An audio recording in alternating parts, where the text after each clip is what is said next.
Let me walk you through a situation that happens to thousands of drivers every single day across this country, because you are driving home from work or maybe heading to the grocery store on a Saturday morning. When you see those red and blue lights flashing in your rearview mirror and your heart jumps the way everybody's does, and the officer walks up to your window, leans down, and asks that one simple question that has confused more innocent people than almost any other phrase in police training: "Do you know why I pulled you over?"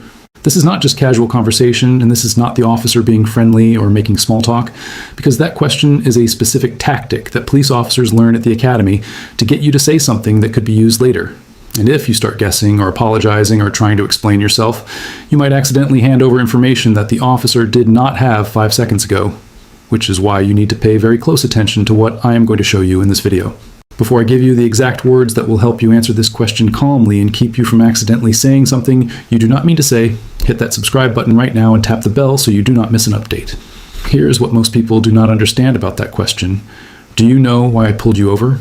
Because the officer already knows why they stopped you. They have a reason written down in their notebook or on their recording device before they even get out of the police car.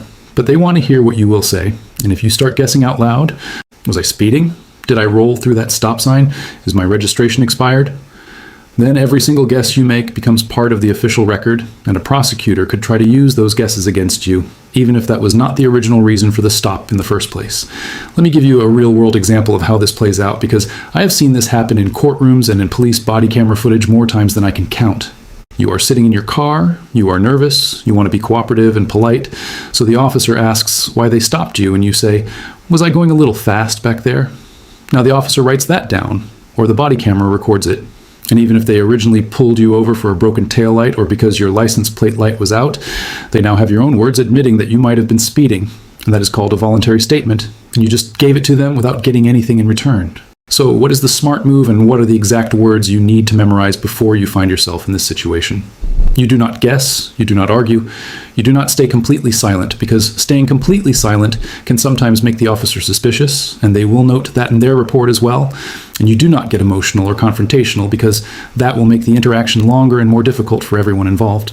Instead, you look the officer calmly in the eye and you say these 3 short sentences: "Officer, I'm not sure. Can you tell me why you stopped me?" That simple response, "I'm not sure. Can you tell me why you stopped me?" works for 3 reasons that I need you to understand, because knowing why something works makes it much easier to remember when you're nervous. First, by saying, "I'm not sure," you're telling the truth unless you actually know exactly why they pulled you over. And most people genuinely do not know, because they were focused on driving safely and watching the road. Second, you have not guessed, you have not speculated, you have not admitted to any violation. You have simply stated a fact about your own knowledge at that moment. And third, by asking, "Can you tell me why you stopped me?" You are politely putting the responsibility back where it belongs, on the officer who initiated the stop and who should be able to state a legal reason for doing so. Now let me address what the law says about this situation, because the Supreme Court has weighed in on police traffic stops many times, and understanding those rulings can help you feel more confident when you're on the side of the road. In the case of Whren versus United States, decided in 1996, the Supreme Court ruled that as long as an officer has probable cause to believe that any traffic violation happened, even a very minor one, the stop is constitutionally valid, and the officer does not have to tell you their real reason at that moment. But here is the important part. The officer does have to have a reason, and by asking, "Can you tell me why you stopped me?" you're simply asking them to tell you what that reason is. Most officers will answer that question directly and professionally. They will say something like, "You were going 45 in a 35 mile per hour zone," or "Your brake light is out," or "You changed lanes without signaling." And once they tell you, you know exactly what you're dealing with, and you can respond appropriately without guessing or making things worse.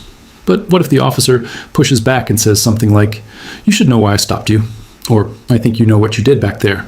Because some officers use that kind of response to see if you will get nervous or start apologizing. If the officer says, "You should know why I stopped you," here's your calm and polite response. Say this exactly: "Officer, I was focused on driving safely and watching the road, so I honestly do not know why you stopped me. Can you please tell me?" You're not being rude. You are not refusing to cooperate. You are simply repeating your truthful statement that you do not know, and you're asking them to tell you. Most officers will then give you the reason, because they realize you are not going to play the guessing game.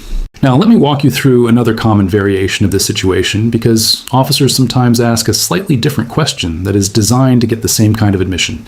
Instead of saying, "Do you know why I stopped you?" they might say, "Do you know how fast you were going?" This is the same tactic with different words, because if you guess a number, you have just admitted to that speed. So here is your response for that variation. Say, "Officer, I was watching the road and traffic conditions, so I'm not sure what speed I was going. Can you tell me how fast you clocked me?" Again, you have not admitted anything, you have not guessed, you have simply asked the officer to provide their evidence, and that is perfectly within your rights to do. The officer has the equipment that recorded your speed, and they have the training to use that equipment, so let them be the one to state the number, not you. This is not about being difficult or uncooperative. It is about being accurate and not guessing when you do not have all the information. Let me also address what happens after the officer tells you why they stopped you, because that is where many people make their second mistake. Suppose the officer says, "I stopped you because you rolled through that stop sign back there," and you genuinely believe that you came to a complete stop. What do you say? You do not argue on the side of the road, because arguing will not change the officer's mind, and it will only make the interaction longer and more tense. Instead, you say this: "I understand you have a job to do, officer. I do not recall running that stop sign, but I respect that you are telling me what you saw." That response is powerful because you have stated your position without being confrontational.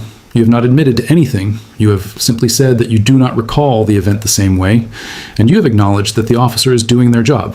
If this situation later goes to court, that statement will be on the recording, and it will show that you were calm and respectful while also preserving your side of the story. Now, what about the other questions that officers sometimes ask after the initial stop?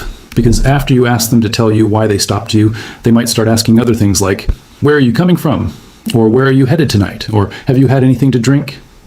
You do not have to answer those questions, and let me be very clear about this, because many people do not know their rights here. You're required to provide your driver's license, your vehicle registration, and your proof of insurance. That is the law in every state. But you are not required to answer questions about your destination, your activities, or whether you have been drinking, unless the officer has a specific reason to suspect a crime beyond the traffic violation. So how do you handle those follow-up questions politely without answering them? Here's a simple and respectful phrase. Say, "Officer, I would prefer not to answer that question. Am I free to go?" You're not being rude. You're not refusing to cooperate with the traffic stop. You are simply choosing not to answer questions that are not required by law, and you're asking if the stop is over so you can continue with your day. Let me give you a full example of how this entire conversation sounds from start to finish, so you can hear how natural and calm it can be. Officer says, "Do you know why I pulled you over?" You say, "I'm not sure, officer. Can you tell me?" Officer says, "You rolled through that stop sign back there." You say, "I don't recall that, but I understand you're telling me what you saw." Officer says, "Where are you coming from?" You say, "Officer, I'd prefer not to answer that. Am I free to go?" That is the whole interaction. Short, calm, and respectful. And you have not guessed. You have not admitted to anything. And you have not been confrontational. But what if the officer says you're not free to go? What if they say something like, "I'm not done with you yet. Please step out of the car"? Because there are situations where an officer may have reasonable suspicion that something more serious is happening, and they are allowed to detain you for a reasonable amount of time to investigate. If that happens, you still do not have to answer questions. And you can say this: "Officer, I'm going to remain silent. I would like to speak with a lawyer if I am being detained." That statement, "I'm going to remain silent," is your Fifth Amendment right under the Constitution. And the Supreme Court has made it clear that you must actually say those words, because staying completely quiet can sometimes be interpreted differently. In the case of Berghuis versus Thompkins, decided in 2010, the Supreme Court ruled that a person who remains silent without saying they are remaining silent has not necessarily invoked their right to remain silent. So use the words, say it clearly, "I'm going to remain silent." Let me also give you a practical tip that can help you in almost every traffic stop, and that tip is to record the interaction if you can do so safely. Many states allow you to record police officers as long as you are not interfering with their duties, and your phone in your hand or a dash cam mounted on your windshield can be the best evidence if there is ever a dispute about what was said or what happened. Just keep the phone steady, do not wave it in the officer's face, and let it record quietly. That recording protects both you and the officer because it shows exactly what happened from beginning to end. Now let me summarize the exact phrases you need to memorize for this situation, because having them in your memory before you need them is the most important thing you can do. When the officer asks, "Do you know why I stopped you?" say, "I'm not sure, officer. Can you tell me?" If they push back and say you should know, say, "I was focused on driving safely, officer. I honestly don't know. Can you please tell me?" If they accuse you of something you do not agree with, say, "I don't recall that, but I understand you're telling me what you saw." If they ask other questions like where you're going, say, "Officer, I'd prefer not to answer that. Am I free to go?" And if they say you are not free to go, say, "I am going to remain silent. I would like to speak with a lawyer." Practice these phrases at home. Say them out loud in your car by yourself. Because when you're nervous on the side of the road with blue lights behind you, you do not want to be thinking about what to say. You want your mouth to know what to say automatically. And remember, none of this is legal advice for your specific situation, because laws can vary from state to state, and what works in one jurisdiction might be different in another. So if you are ever charged with something, or you have questions about your specific situation, you should consult with a local lawyer who knows the judges and the prosecutors in your area.